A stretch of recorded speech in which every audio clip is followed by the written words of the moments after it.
그래서 그리스도인들이 가장 많이 하는 거짓말 중 하나가 뭐 무슨 일만 있으면은 제가 기도하겠습니다.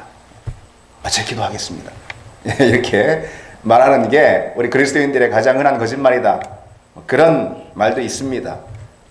제가 기도하겠습니다. 그렇게 말하면은 그 약속을 꼭 지키는 사람들도 있습니다. 여러분들처럼. 그래서 여러분들이 뭐 제가 어떤 기도 부탁을 했을 때 아유 목사님 제가 기도하죠 한다면은 그건 믿을 만한 말일 것입니다. 그렇죠? 예. 그렇습니까? 근데 말만 그렇게 하고 뭐 그냥 빈 말인 거예요. 그냥 인사치레로 그렇게 하고 실은 기도하지 않는 그런 경우가 참 많다라는 것이죠. 기도가 중요한 거 다 아니까 그런 일이 있군요. 제가 기도하겠습니다. 이렇게 말은 하지만은 실은 기도하지 않는 경우가 참 많다라는 거예요. 제가 목사로서 교회에서 목회를 하면서 제일 안타깝고 마음 아픈 것이 있다면은 뭘까? 그것은 우리 성도들이 다른 모임에는 굉장히 열심이고 또 잘 나오고 열중하면서 기도의 자리는 상당히 소홀하는 그런 경우를 봤을 때가 참 제일 마음이 안타깝고 그렇습니다. 그래서 오늘 제가 좀 이렇게 간혹 그럴 때 있잖아요. 제가 여러분 용납하시기 바랍니다. 직설적으로 이렇게 말씀을 전하는 때가 있잖아요. 마음 상하지 말고 여러분 들으시기 바랍니다. 예. 예배도 훈련도 뭐 교제도 뭐 봉사도 뭐 아주 충실한데 기도 모임만큼은 그만하지 못하는 경우가 참 있는 거예요. 소홀한 경우가. 심지어는 기도하러 모였는데 기도 자리인데도 서로 뭐 이런저런 뭐 삶의 이야기들을 뭐 이렇게 다 나눈다고 나누면서 기도 자리로 모였는데도 기도는 뭐 그냥 간단하게 끝내버리는 그런 경우도 목격합니다. 목장 모임 하면서 여러분 어떻습니까? 한 주간 삶도 나누고 또 말씀도 나누고 뭐 얼마나 귀해요. 그런데 그 마침표는 이 기도가 돼야 되잖아요. 삶을 나눴으면 뭐 나누면 뭐합니까? 예. 나누는 것도 소중하죠. 그러나 나눈 그 말씀을 하나님께 가지고 나가는 이 기도 이걸로 마침표를 찍어야 되잖아요. 근데 간절히 그걸 위해서 기도하는 경우는 참 드물게 봅니다. 그런 때가 참 저로서는 마음이 좀 안타깝고 그렇습니다.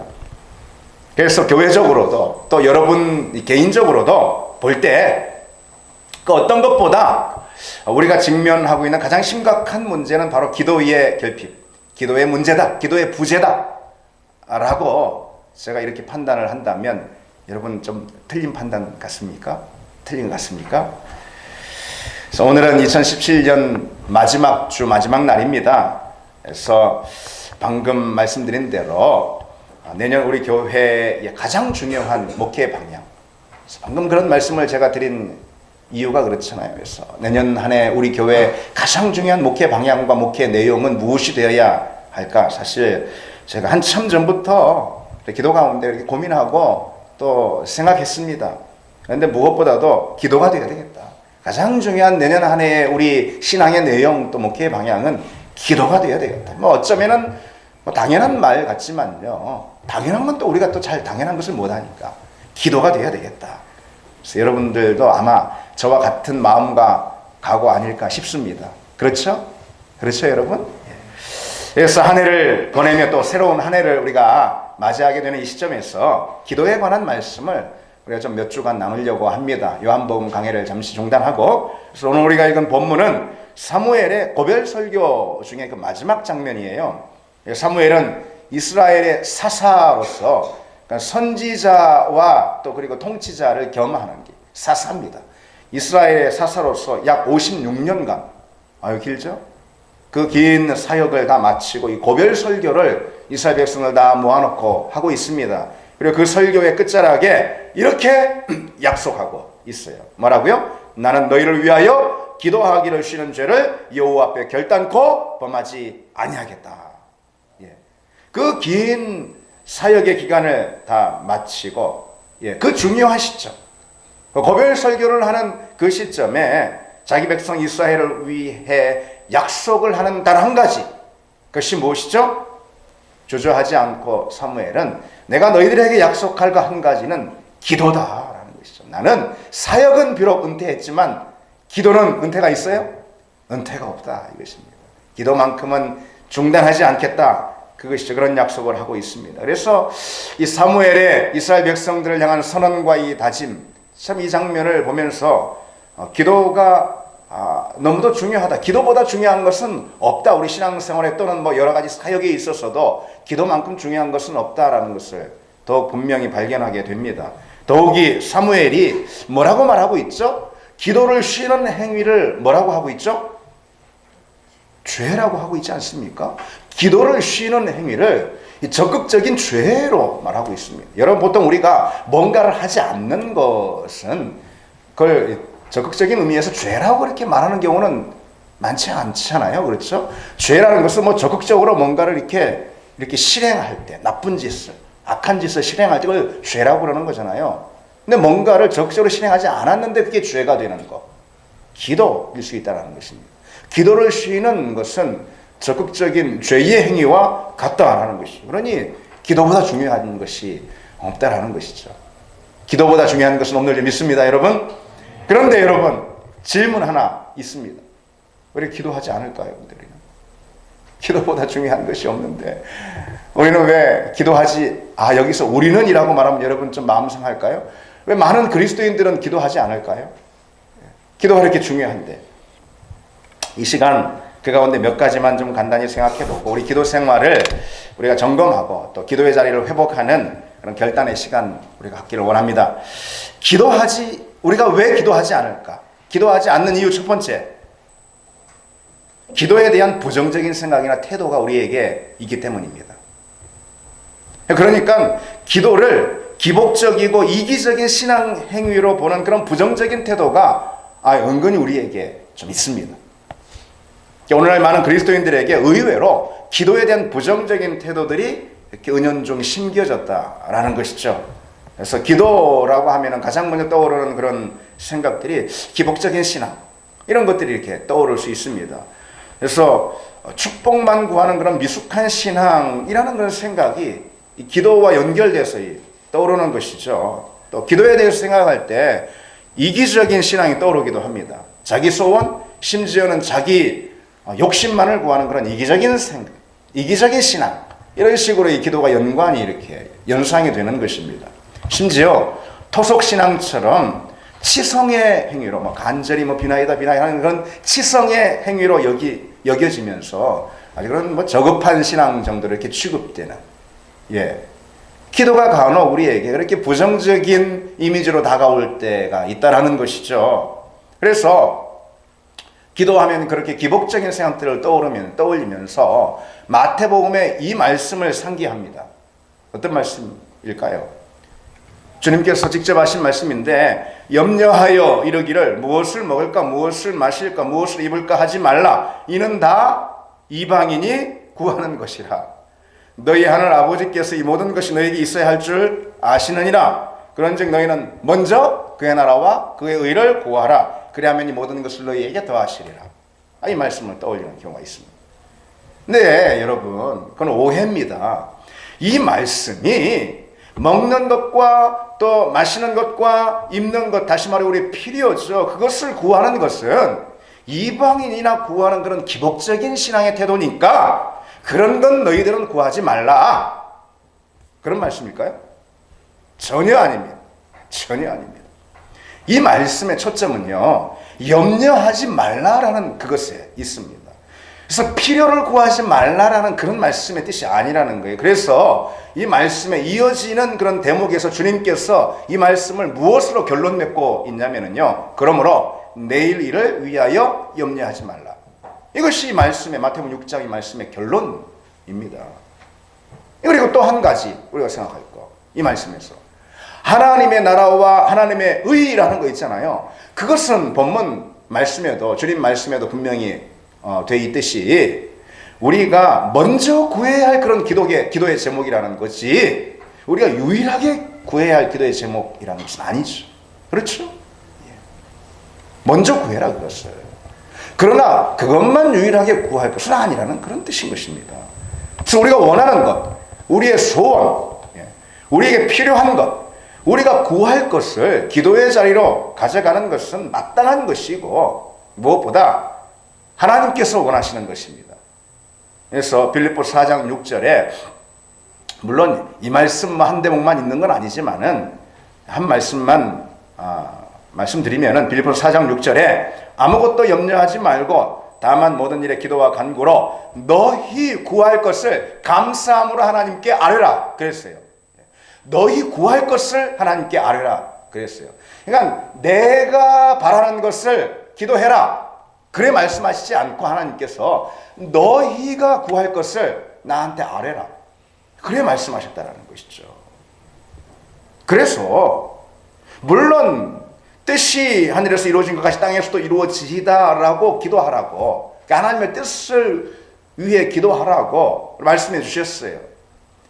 그리고 기도는 그와 함께 우리의 구할 것, 우리의 필요, 우리의 소원을 아뢰는 자리라는 그 사실 역시 우리는 또 잊지 말아야 하는 것입니다. 어떤 그리스도인들은 하나님의 뜻만을 구하는 것이 가장 고상한 그런 기도의 수준이고 야말로 수준 높은 그런 기도다 그렇게 이해하는 사람들이 있는 것 같아요. 오스 힐먼이라는 그 유명한 미국의 목회자는 어느 무명 작가의 기도에 관한 이런 글을 그의 책에서 소개하고 있습니다. 내가 성취할 수 있는 힘을 달라고 하나님께 구했더니 겸손히 순종하는 법을 배우도록 연약함을 주셨습니다. 내가 많은 일을 할 수 있는 건강을 하나님께 구했더니 보다 가치 있는 일을 하라고 질병을 주셨습니다. 내가 행복해지도록 부를 간구했더니 지혜로워질 수 있도록 가난을 주셨습니다. 세상 사람들의 칭찬을 듣고 싶어 성공을 구했더니 하나님의 필요를 느낄 수 있게 실패를 주셨습니다. 구한 것 어느 하나도 주시지 않았지만 내 소원 모두를 들어주셨습니다. 어떻습니까? 이런 기도는 어떻습니까? 기도에 대한 이런 고백은 어떻습니까? 한마디로 기도를 통해서 자기 포기의 신앙을 배웠다라는 그런 고백이죠. 물론 훌륭한 기도입니다. 우리는 그런 기도를 배워야 합니다. 그리고 하나님께서 배우시게 할 것입니다. 그래서 우리에게도 그런 기도의 과정들을 하나님이 주실 것입니다. 그러나 그것이 기도의 전부를 말해주는 것은 아니다라는 사실 또한 여러분 기억해야 합니다. 성경은 기도란 우리의 소원을 구하는 간청의 자리라고 분명히 밝히고 있습니다. 여러분 복음서에 한 가나한 가나한 여인이 자기 딸의 치유를 위해서 주님께 간청하며 나왔을 때 주님 뭐라고 하셨을까요? 주님 뭐라고 하셨습니까? 내 소원대로 되라 그러셨습니다. 내 소원대로 되라. 주님은 내 뜻대로 되길 원한다 말씀하지 않았어요. 그 자리에서는 자기 딸의 치유를 위해서 간청하며 나오는 그 여인에게 내 뜻은 이런데 내 뜻대로 될지어다 라고 말씀하지 않았어요. 그 자리에서 뭐라고 말씀하셨어요? 네 소원대로 되라 라고 말씀하셨어요. 그래서 기도는 우리의 소원을 아뢰는 자리입니다. 소원을 아뢰는 것이 여러분 절대로 부끄러운 태도도 아니고 미숙한 신앙도 아니라는 것을 기억하십시오. 히스기야 기도를 보십시오. 열왕기하 20장 1절에 이렇게 말씀합니다. 그때에 히스기야가 병들어 죽게 되매 아모스의 아들 선지자 이사야가 그에게 나와 그에게 이르되 여호와의 말씀이 너는 집을 정리하라 내가 죽고 살지 못하리라 하셨나이다 했습니다. 그러니까 분명 선지자 이사야는 하나님 말씀을 전하는 선지자예요. 선지자 이사야가 하나님의 말씀을 히스기야 왕에게 전했어요. 뭐라고요? 히스기야가 죽는 것이 하나님이 정하신 뜻이라 이렇게 하나님의 말씀을 전했어요. 여러분 그렇다면 우리는 그럴 때 어떻게 해야 됩니까? 적어도 그 내용을 가지고 기도하지는 말아야 되죠. 그렇잖아요. 하나님이 정하셨다는데 왜 살게 해달라고 기도합니까? 그건 잘못된 거예요. 하나님의 뜻을 거역하는 거잖아요. 그런데 히스기야는 성경에 어떻게 되어 있죠? 기도했습니다. 그것이 하나님이 정하신 것이라 하더라도 하나님 저는 죽기를 원하지 않습니다. 저를 살려주세요. 제 생명을 연장해 주세요. 기도했습니다. 그렇다면 하나님께 책망을 받아야 되는 거죠. 그러나 성경 어떻게 기록되어 있죠? 하나님은 히스기야 기도에 응답하셨습니다. 응답하셨어요. 물론 그와 같은 기도가 모두 응답받을 것이다 라는 그런 이야기는 아닙니다. 그러나 하나님이 정하신 것이라 하더라도 심지어 하나님이 정하신 것이라 하더라도 내 소원을 간절히 아뢰는 그런 기도는 여전히 필요하다라는 것을 우리에게 가르쳐주고 있는 본문이죠. 우리가 그보다 더 잘 아는 야복나루의 야곱의 사건, 야곱의 기도 여러분 아시죠? 복을 주지 않고 떠나려는 그 천사, 야복나루의 천사를 붙들고 환도뼈가 부러지도록 붙잡고 당장 복을 주지 않으면 당신을 놔주지 않겠습니다. 당신이 내게 축복하지 아니하면 가게 하지 아니하겠나이다. 그렇게 때를 쓰는 장면 있지 않습니까? 하나님은 그랬어요. 기도도 하지 않고 막 너무 빨리 하나님의 뜻이잖아요. 이렇게 말하는 사람 하나님이 기뻐하시지 않습니다, 여러분. 기도도 잘 하지 않고 야곱처럼 그리고 히스기야처럼 끝까지 기도의 끈을 놓지 않고 하나님께 간절히 구하는 그런 사람, 하나님은 그런 사람을 더 사랑하세요. 왜일까요? 왜냐면은 그처럼 기도하는 사람이라는 것은 어떤 사람일까요? 기도하는 사람은 지금 그 기도 가운데 뭘 인정하고 있는 거냐면은 하나님이 내 인생의 주인입니다. 이 모든 어려운 상황이지만 그 상황을 극복할 수 있고 그 상황을 바꿀 수 있는 분은 바로 당신밖에 없습니다라는 그 사실만큼은 기도하면서 이 기도자가 인정하고 있는 거잖아요. 그렇죠? 하나님은 그런 사람 사랑하시고 그런 믿음을 소중히 여기십니다. 그래서 여러분도 구하시길 바랍니다. 여러분의 소원을 하나님께 아뢰시기 바랍니다. 둘째로, 왜 기도하지 않을까? 기도하지 않는 두 번째 이유는 이런 거예요. 나 같은 사람이 기도해도 하나님 받아주실까? 나 같은 사람이 기도하면 하나님 들어주실까? 그런 생각이 우리에게 있어서입니다. 그래서 우리는 종종 그러죠. 나처럼 신앙생활 다 엉터리고, 특히 요즘 보니까 특히나 제대로 신앙생활 내 못하고 있고, 그러고 있는데 기도하면 들어주실까?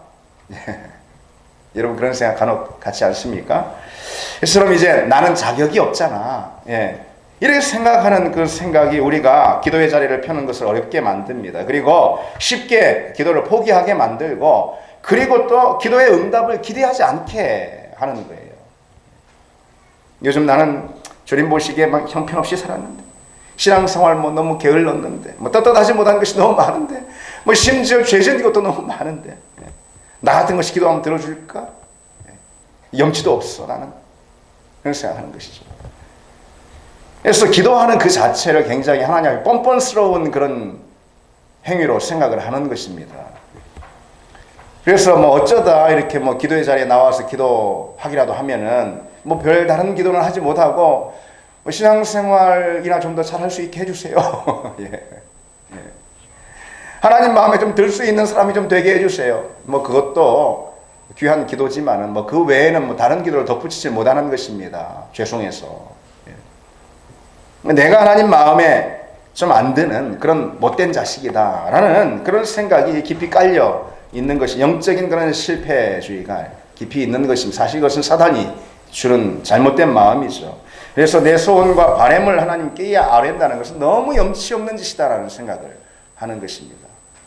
그런데 여러분, 우리가 이 대목에서 기억할 것이 있어요. 이 염치를 차린다면 있잖아요. 기도하면서 염치를 차린다면은 신앙생활 자체를 할 수가 아예 없는 거예요. 기도뿐만 아니라. 그렇지 않습니까, 여러분? 염치를 차린다는 사람이 여러분 구원을 기대할 수가 있어요? 염치도 없이? 예수님 주시는 생명을 소원할 수가 있어요? 아니, 천국을 소망할 수 있어요? 무슨 염치를 가지고 천국을 소망합니까? 다른 사람 말고 우리 모두 말이 여러분 말이에요. 그렇잖아요. 염치를 차린다면은 그리스도인으로 사는 것 자체가 대단히 염치 없는 짓인 거예요. 그것이 염치에 어긋나는 일인 것입니다. 근데 우리가 염치로 구원받고 또 신앙생활 하는 것 다 아시듯이 그런 것 아니잖아요, 여러분. 우리는 은혜로 구원받았어요. 은혜로 사는 줄 믿습니다, 여러분. 우리 중 누가 구원받을 자격이 있어요, 여러분? 없습니다. 우리 중 누가 믿음 생활 시작할 사람 자격이 있어요? 없습니다. 똑같습니다. 여러분, 누가 기도할 자격이 있습니까? 없습니다. 그런데 왜 기도합니까?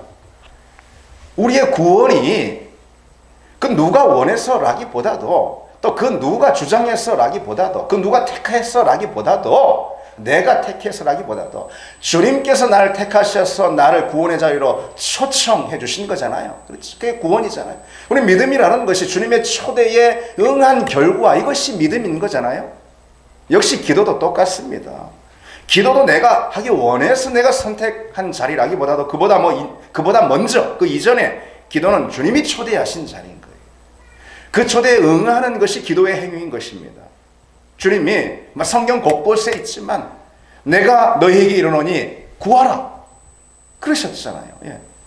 그럼 주님은 기도의 자리로 우리를 초대하셨습니다. 우리가 기도하는 것은 주님의 그 초대에 응하는 것이고, 그러면은 기도하지 않는 것은 주님의 그 초대를 거절하는 무례를 범하는 것이죠.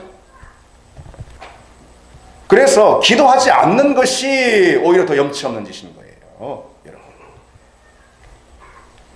그런데 이 생각만큼은 틀림없어요.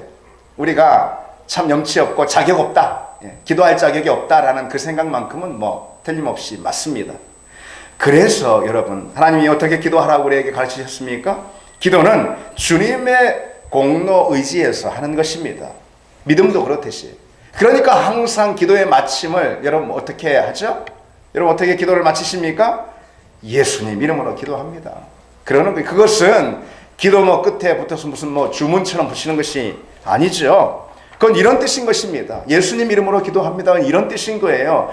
주님, 나는 기도할 자격, 뭔가 구할 염치가 전혀 없는 그런 존재지만은 예수님 이름 그 공로 의지에서 기도합니다.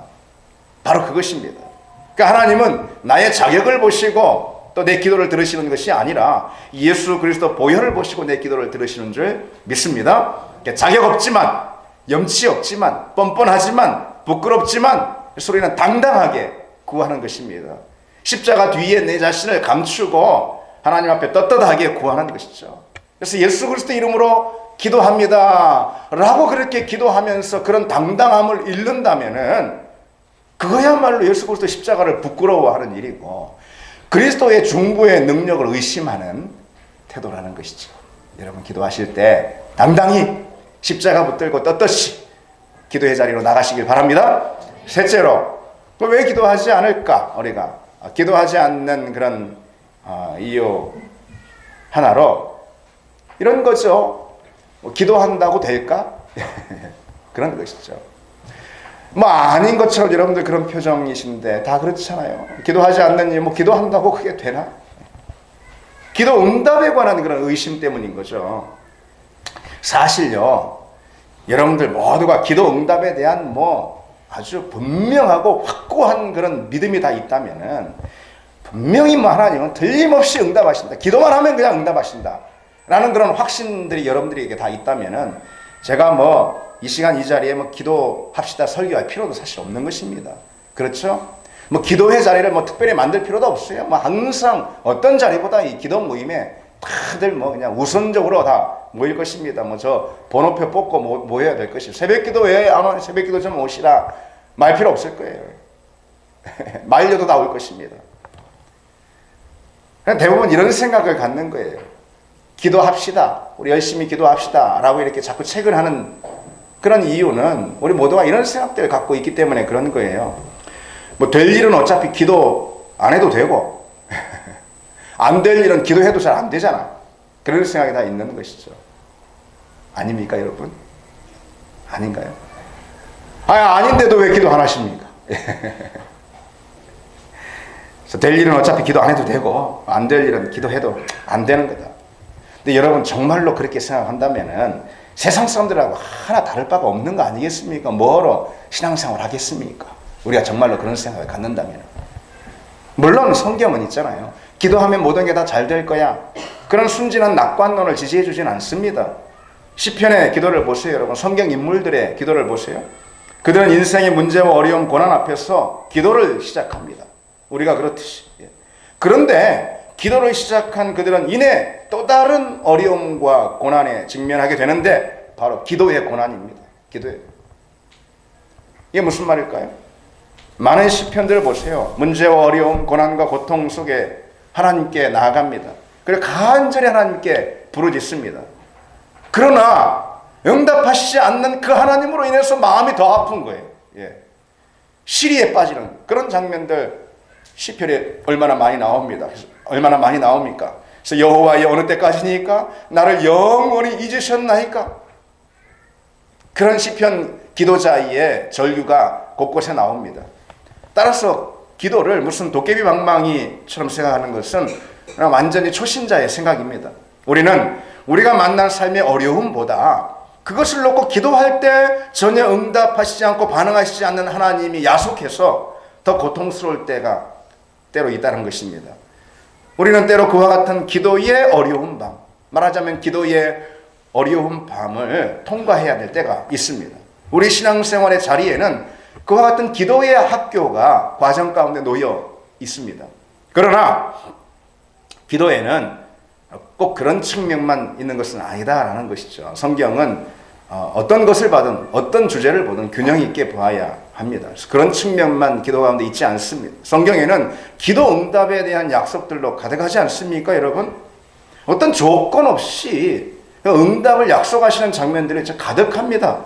주님이 직접 약속하신 이 대목을 보십시오.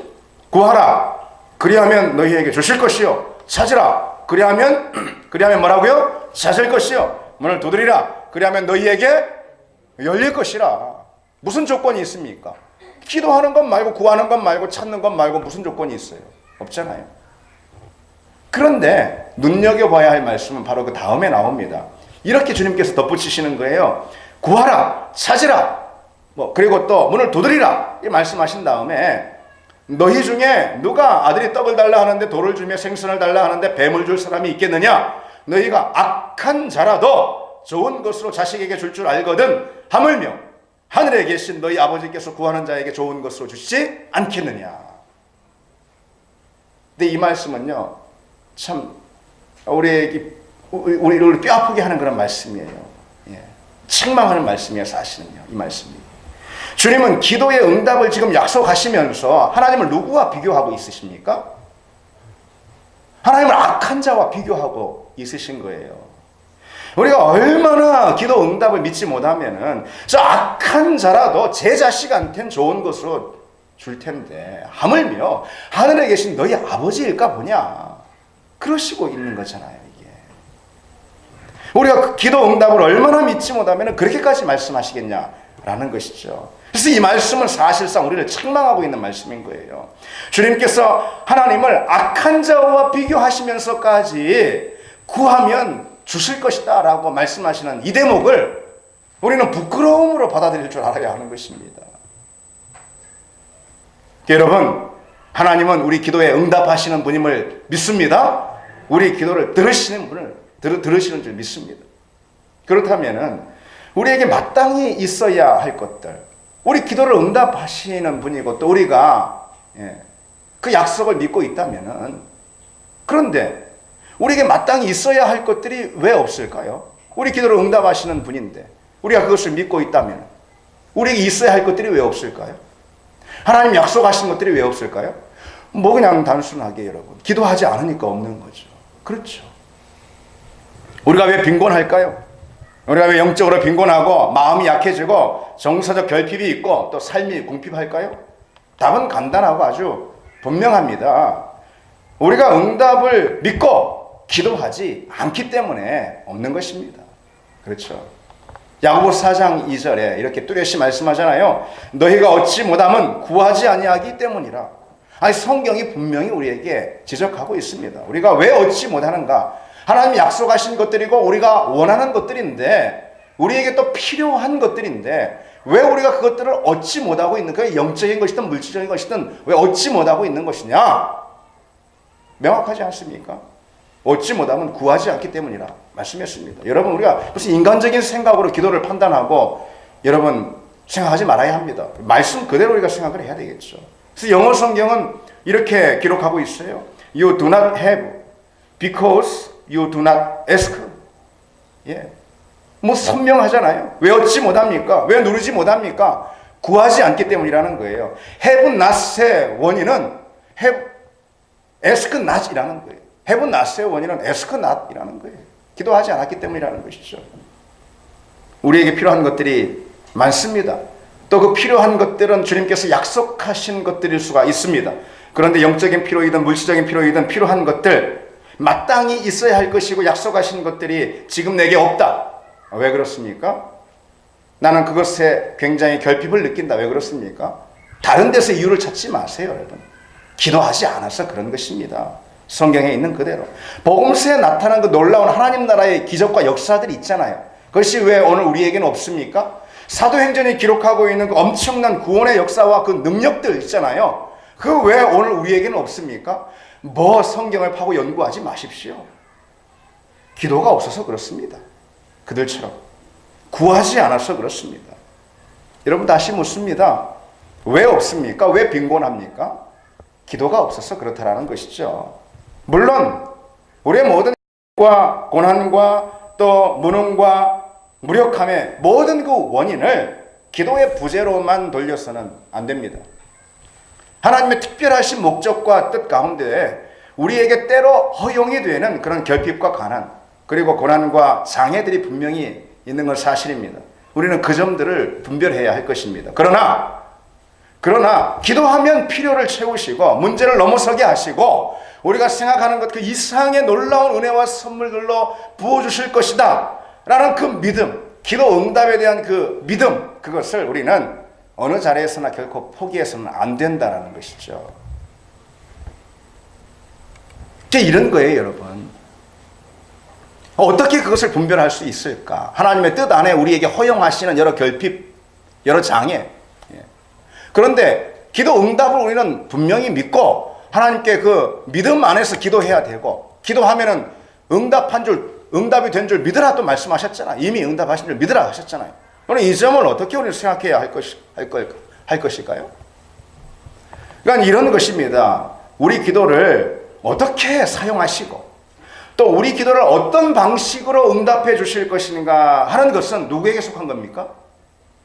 누구에게 속한 겁니까? 하나님께 속한 거잖아요. 그것은 우리 기도를 어떻게 사용하셔서 그 기도에 어떤 방식으로 응답할까? 이건 하나님께 속한 거예요. 이것은 하나님께서 당신의 자유 가운데 행하실 내용인 것입니다.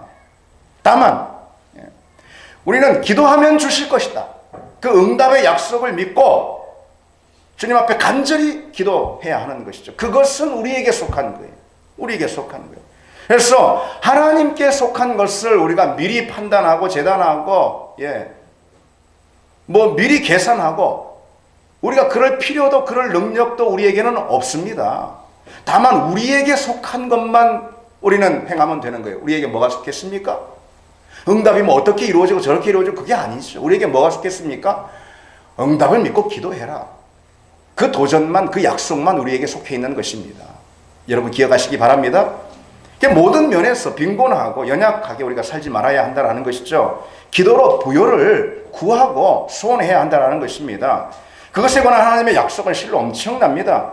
그래서 기도의 사람 E.M. 바운즈는 하나님의 손은 언제나 기도의 손을 붙잡는다라고 말했습니다. 하나님의 손은 기도의 손을 붙잡습니다. 존 갈뱅 종교개혁자는 또 이렇게 말했습니다. 2번, 3번 간구하다 말 게 아니라 똑같은 기도를 100번이고 1000번이고 필요한 만큼 반복하라. 그랬습니다. 얼마나 답답했으면은 제가 이 대목을 읽고선 깔병의 마음이 느껴졌습니다. 얼마나 답답했으면은 좀 2번, 3번 간구하고 말 게 아니라 100번이고 1000번이고 반복해서 필요를 구해라. 여러분 그런 우리가 되기를 바랍니다. 그런 기도의 능력을 믿는 우리가 되기를, 응답을 믿는 우리가 되기를 바랍니다. 기도가 모든 부요의 출입구임을 믿습니다. 마지막으로 하나 더 생각하겠습니다. 왜 기도하지 않습니까? 기도하지 않는 네 번째 이유, 상황이 어렵다는 그런 핑계 때문이죠. 여러분 다 마음에 와닿을 것입니다. 상황이 어렵다, 상황이 이러니 어쩔 수 없다, 이런 상황이라면 누구라도 이럴 수밖에 없을 거다, 그렇게 말하게 되는 그런 경우들, 그렇죠. 일명 상황 논리를 앞세우는 것입니다. 상황 논리라는 것은 현실적인 불가피성을 내세워서 기도해야 하는 그런 신앙의 원칙을 굽히는 것을 말하는 것입니다. 현실로 인해서, 상황으로 인해서 원칙이 굽히는 것이죠.